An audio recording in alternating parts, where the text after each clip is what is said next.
Hello, everybody. It's Sharon Taylor, founder and CEO of the Business Vision and Development Center, and we're here on the coaching couch with Yvonne Lorraine. Wednesdays has got to be my favorite day of the week. Hi, Yvonne. Hello, Sharon, and hello to all of our listeners and viewers. So, what are we talking about today? So, today we are talking about preparing to become an empty nester. That is so appropriate as the summer, which seems like it just started, is already winding down. And we're getting our kids ready to go off. Some of us are Mhm. getting our kids ready to go off to college. And that includes some of our grandkids too. Exactly. I'm glad you said that because that's when I thought about this, I thought about not only the children, but the grandchildren too. Because some households have both generations in them, to be honest. So the reason why we're talking about preparing now, Hmm. hopefully it's not too late, but you do have to probably try to put the work in if you haven't thought about it before today. Okay. Because really, part of that preparation is preparing yourself emotionally for the child, the children, whoever is going to leave the house. Is for you to prepare yourself to be ready. And I'm gonna share what I mean by that, Sharon, because Okay. I too had to do this.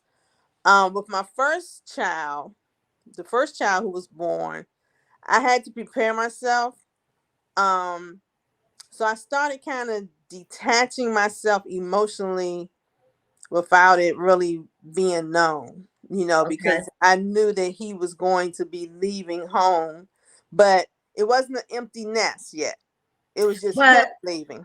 But when you say you started to, did you know that that's what you were doing, or you didn't know what it was until later that you identified? Wasn't an intentional It was kind of thing? intentional. It Okay. was intentional, and I started about a year in his last year. I started a year out, but like I said, he wasn't the one to make it an empty nest though. It was when my daughter left, and I Oh, actually that's right, because there was one left behind. yes. So so I was bringing up the previous child just because there was still some emotional detachment that needs to take place. And when I'm thinking about my daughter when she left, and it depends especially on relationship with you and your kids, you and your grandchildren, because all the relationships are different with one another. Right. So for her, my preparation started 2 years out, and the reason being because she was like my right hand in everything Mm. that I did in business, in everything that we did, she was right there. So I knew for her to leave that I would have to, and it was very intentional so that I could hold myself together when I realized, oh, wow, it's just me and him. The Right. house is no longer full with children and activities. So that's what today is really about, to just kind of talk about preparing. And for me, my kids are grown, but I look at my grands and I say, I think it's going to be harder for me to detach from them when they go off than it was from my sons. When Mhm. my sons left to go spread their wings, it was kind of a relief for me because, they coming in and out, and I didn't know where they were. They not answering their cell phone. That drove me crazy. But once they were out, I didn't have the same kind of worry because Mhm. I didn't hear when they came in and out.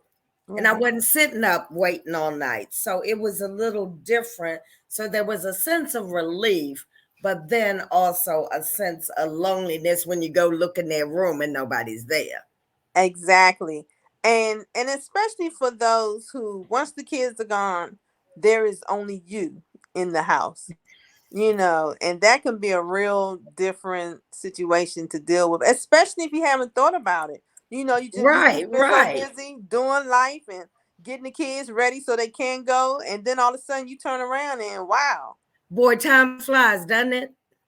It's Yeah. like they hit high school, and then you're like, well, have you thought about college? Then the next thing you know, they're off to college And you are home alone. alone.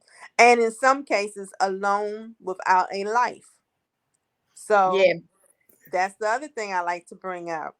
If you don't have things that you enjoy doing, if you have not been partaking in those things, start while they're still there. So by the time they are gone, you'll be involved legal things. So by the time they're gone, then you will still have a life. You still have something to look forward to. It's time to really take out. If you're an empty nester for the most part, it's really time for you to focus on you too. And that if is such a good suggestion, Yvonne.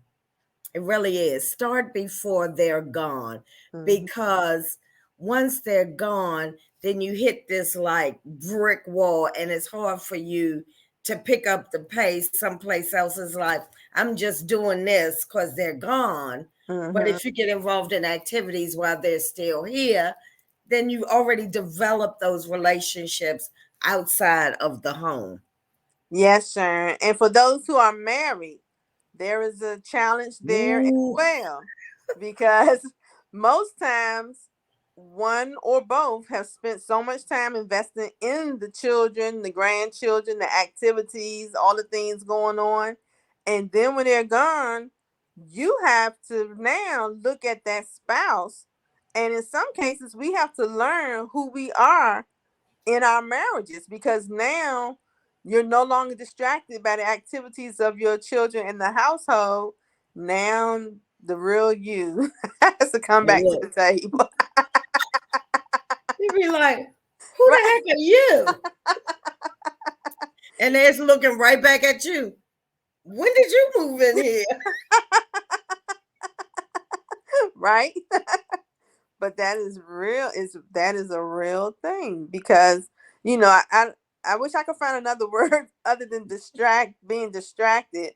But we're busy doing a lot of other things when we have a house full of children, or just have children or grandchildren who are Just being active in our lives. involved in life. Just Yes, being involved in life. exactly.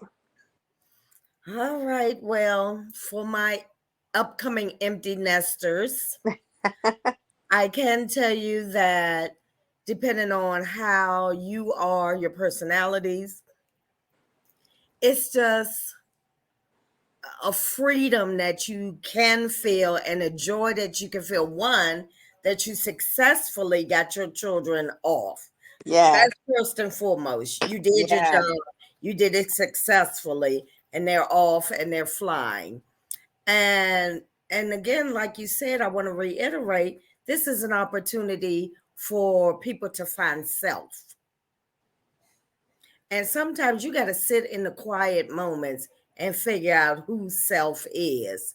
And yes, when there's no running around, going here, going there, and you get time to spend by yourself, even without the spouse or the boyfriend or whomever else is there, sometimes that can be scary when you look up and you said you've done what 18 years with this child, and now who am I aside? You're always going to be a parent, but who am I as an individual after 18 years? yes. And Sharon, I have one more thing I'd like to mention too. Another thing is, like you were saying, you know, celebrate the fact that you had successfully helped your grandchild to get where they are. Meaning that you have, and hoping that we have equipped our Yes. children to successfully leave home. So I Yes. want to speak to those who are not the empty nesters because they have not equipped their Uh-oh. children so Uh-oh. that they can move on in life. You know what I'm saying? And it's like, so there are other situations, sometimes due to health conditions, some parents may not necessarily experience the empty nesters if they have to kind of be the caregiver Right. type situation. But for those who have become the crutch and hindered and not prepared their children to go out, that's on you. Yvonne, you hit that on the nail because I look at some of these kids that aren't going to be leaving and that are still in their parents' house at 20, 30. You, you didn't do, and I'm going to just be blunt. As a Yeah. parent, you didn't do your job. Your job is to prepare them for life Yeah. outside of you. You're Yes. not doing them any favors. They're not going to be good wives. They're not going to be good husbands. They're not going to be good for the community because you have created a codependency where they are not able to fail sometimes. Yes. And failure is part of growing. Yes. Well, thank you, Yvonne. Drop the mic. We dropped the mic right Bam. there. It's always a pleasure. And Same we'll here. see you again next Wednesday on the Coaching Couch, 3 p.m. with Yvonne Lorraine. Yes. Bye. Bye bye.